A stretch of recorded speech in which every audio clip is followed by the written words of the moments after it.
So as the 2000s rolled on and I got my fellowship and I started becoming involved in the curriculum committee, we moved our final exams back into year 5, a bit Flinders-esque really. I mean, you know, that was a big thing for the Adelaide.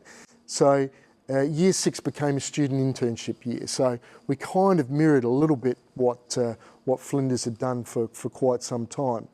And interestingly, the success of the 6th year rural SCAPs led to the commencement of 4th year SHU rotations, so the 9-week rotations. And given the success of that, it was the launch of the Adelaide Rural Clinical School. So we could prove that we could do that. So rural school has now been present for 20 years. And it's really great that, you know, that early initiative by, you know, Professor Maddern had morphed into this thing now called the Adelaide Rural School.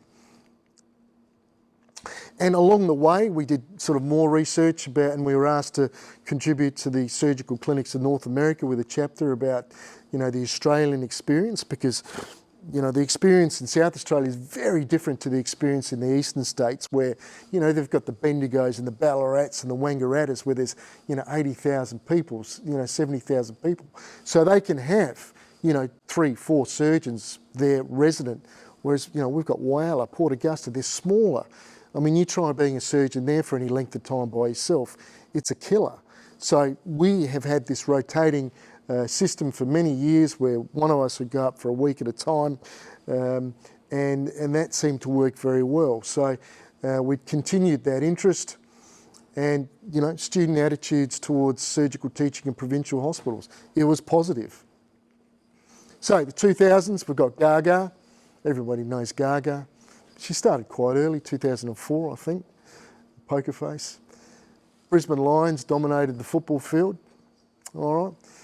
And, you know, what can I say? Step Brothers, classic.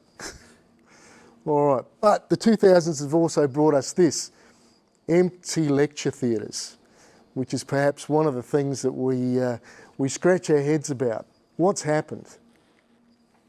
Are lectures a thing of the past? How should we deliver content? We've got a continuing and increasing reliance on IT, and it's really hard to determine what is actually relevant.